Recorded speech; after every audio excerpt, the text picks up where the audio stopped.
Alright, so I'm back for another log on the progression of Pan's Labyrinth. As always, I'm not really editing these, I'm just kind of posting them raw, so you can hear my super janky wash machine in the back, and we'll probably have visitation from my animals. Today I'm working a little bit more on the feet and getting those carved out, and I'm actually going to work on them a little bit while I'm talking. Like I said in the last video, I made these out of expanding foam. I did run across some problems with the expanding foam collapsing in on the sides of both of these. I'm going to try to remedy that with paper mache. Oh, scoot back so you can kind of actually in the frame. So right now I'm cutting out the fronts of the feet. Kind of see that. It's like the lighting is terrible. Is that better? I feel like it just looks like it's glowing.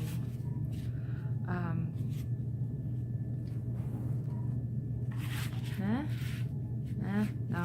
Oh, we're getting too much sunlight. So the bodysuit is on order, so that's on its way in.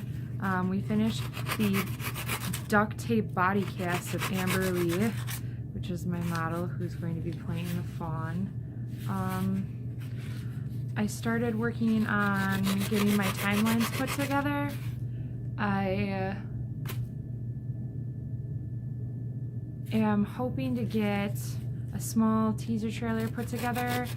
If you guys remember, last year I did a teaser trailer of the Belle costume before I released the Beast, which was my final project. I filmed that up by Holy Hill with Morgan Riley. This year I have 2 young actresses that will be playing Ophelia. I wanted to give them both a good opportunity to be able to kind of get in front of the camera, so one of them will be there for the final film day, and one of them will be there for trailer film day. Besides the shoes, I've also been working on the fairy, who I want to display in the teaser trailer. I got a couple of different dolls. I'll show you one that I haven't torn apart and one that I have, so you have an idea of kind of. Alright, so this is the doll that I haven't torn apart. I got this one from the dollar store. She's... ta-da!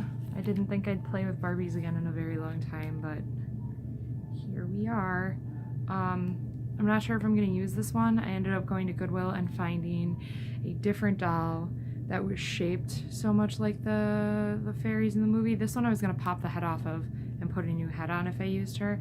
I was actually going to use heat to like bend the joints so it would be like in motion rather than just this tall, standing, straight, whatever. Then I discovered the Beauty of Monster High dolls. And I tore its hair out and started painting it. And it's well underway. She's a little damp right now, but it had that pixie fairy-like unhuman body shape, the big head, and the joints bend in these too. So I'm pretty stoked about having something that I can actually put like in flight and have it look more realistic that way.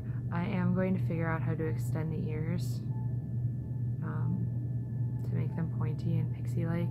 I'm also going to go back and do some shading so she's not just solid purple and she has a little bit better body.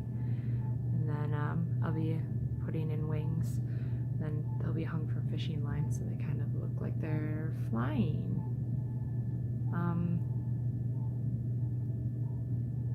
Just in the beginning stages of this, and already I'm tired. I feel like I have so much work ahead of me and not enough time, and I'm trying to put in extra hours and sell extra commission items and pick up odd jobs like cleaning kitchens and stuff just to make enough money to make the supplies happen for this, because it's a little bit more than I can handle on my normal budget. So that's about it for right now. I guess one of the big questions as I'm going along with this is how to mesh the bodysuit into these feet.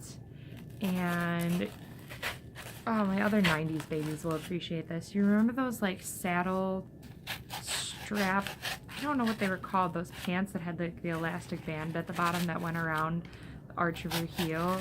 I'm thinking I'm probably gonna have to put one of those bands at the bottom of my bodysuit, and that is going to be what makes the bodysuit come up and around this, and I'll create an elastic band that goes underneath and mesh it in that way, and then secure it with, I have no idea, secure the sides of something, whether that be a Velcro layer that I'll hide under some of the root work, and I almost lost a finger, or how exactly I'm going to do that. I do want to work on getting these guys textured out today with some paper mache. I might do a secondary log later in today when I get a little bit further on the fairy and the shoes. I'm also trying to make unicorn pendants to sell on my Etsy to help raise a little money. My Etsy that doesn't exist, the Etsy I keep saying I'm gonna put up that I never put up. I end up just putting everything on Facebook and hoping my friends feel sorry enough for me to buy things. I'm joking. I hope my friends buy things because they actually want them and not because they feel sorry for me. So I'm gonna keep whittling away at these guys and get those points kind of better and more even. And then I'm going to paper mache over them, paint them, and cover them in a clear gloss. Oh, Amberly's face is also already in the basement. I've put a clear gloss over that as well. You don't want to put too much on because you don't want to fill her pores and lose all that nice texture that's in her face cast, but I want to put on enough that my clay, when I'm working with it, isn't sticking to her face cast. So yeah, thanks for hanging out with me on my living room floor while I almost took off appendages, and I'll see you around.